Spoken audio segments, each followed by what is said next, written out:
علیہ الصلاۃ والسلام آپ کی ولادت جب نمرود بادشاہ تھا اور نمرود خدائی کا دعویٰ کرتا تھا، اللہ وحدہ لا شریک کی بے ادبی کرتا تھا اور اپنے آپ کو خدا کہتا تھا کہ اللہ تبارک و تعالیٰ نے اس وقت اللہ تعالیٰ کے پیارے پیغمبر حضرت ابراہیم خلیل اللہ علیہ الصلاۃ والسلام کو دنیا میں لانے کا ارادہ فرمایا، تو نمرود نے رات کو خواب دیکھا کہ اس کی سلطنت میں ایک ستارہ طلوع ہوا ہے جس کی روشنی سے اس کا تخت ہلنے لگا ہے۔ صبح کو وقت ہوا، نمرود کی بادشاہت میں آپ کی اس سلطنت میں آپ کے دربار میں ہر وقت نجومی اور جادوگر موجود رہتے تھے۔ بادشاہ نے نمرود نے آ کر کہا کہ رات کو میں نے یہ خواب دیکھا ہے، اس کی تعبیر کی جائے۔ اس وقت کے نجومیوں نے، جادوگروں نے تعبیر کیا بتائی؟ وہ کہتے ہیں کہ ایک بچہ پیدا ہونے والا ہے، ایک بچہ پیدا ہونے والا ہے، وہ اللہ تعالیٰ کا نبی بن کے آئے گا جس کا نام حضرت ابراہیم خلیل اللہ علیہ الصلاۃ والسلام ہوگا۔ وہ آ کر آپ کی بادشاہیت کو ختم کرے گا، اللہ وحدہ لا شریک اس کو نبی بنا کے بھیجے گا۔ نمرود یہ بات سنی تو کہنے لگا اور مشورہ کرنے لگا اپنے وزیروں مشیروں سے، اب کیا کرنا چاہیے؟ سب نے یک بات زبان ہو کر کہا کہ اس بچے کی آمد سے پہلے جتنے بچے پیدا ہوں گے ان کو قتل کرا دیا جائے۔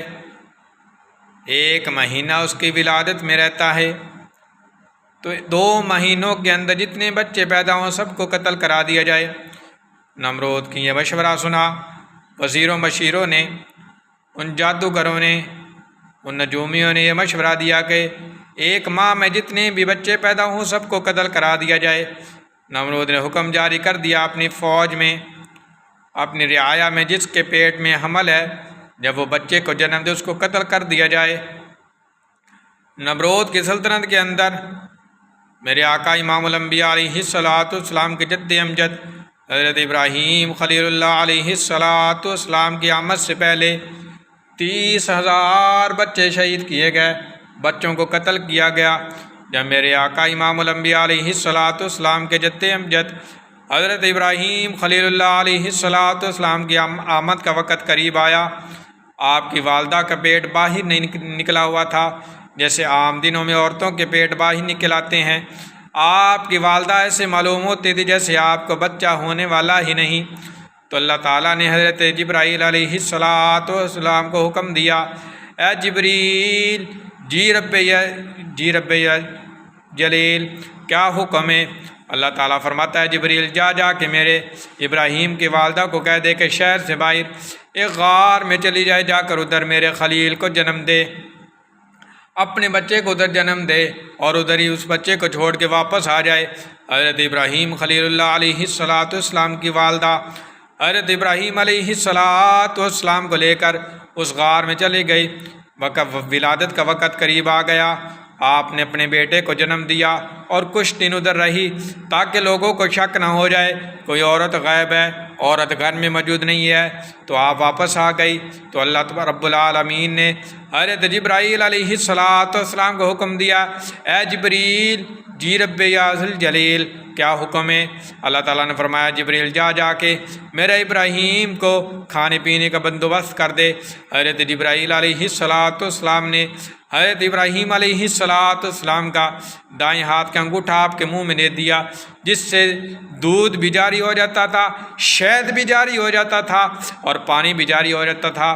آپ کو بھوک لگتی تھی اپنی بھوک مٹا لیتے تھے، پیاس لگتی تھی اپنی پیاس کو مٹا لیتے تھے۔ حضرت ابراہیم علیہ الصلاۃ والسلام کی والدہ آپ کو کبھی کبھار جا کے اس غار میں دیکھ کے واپس آ جاتی کہ میرا بیٹا کیسا ہے، میرے بیٹے کو کوئی چیز نقصان تو نہیں پہنچا رہی، میرے بیٹے کو کوئی تکلیف تو نہیں ہو رہی، کیونکہ جس کی حفاظت خود خدا کرے اس کو کوئی تکلیف نہیں پہنچا سکتا۔ کوئی بادشاہ، کوئی جتنا بڑا بھی بادشاہ ہو اپنے آپ کو خدا کہنے والا ہو اس کو کوئی تکلیف نہیں پہنچا سکتا۔ حضرت ابراہیم علیہ السلام اس غار میں 10 سال تک رہے اور آپ کا قد اتنا بڑھ گیا کہ جسے عام بچوں کا 10 سال میں قد چھوٹا ہوتا ہے، آپ اس سے بھی زیادہ بڑے ہو گئے۔ جب باہر آئے تو آ کر اپنی ماں سے پہلا سوال کیا، اے ماں بتا کہ تیرا خدا کون ہے؟ ماں کہتی ہے کہ بیٹا میرا خدا تیرا باپ ہے۔ ماں کہتی ہے کہ تیرا باپ میرا باپ، میرا خدا تیرا باپ ہے۔ حضرت ابراہیم علیہ السلام فرماتے ہیں، اے امی جان بتا کہ میرے باپ کا خدا کون ہے؟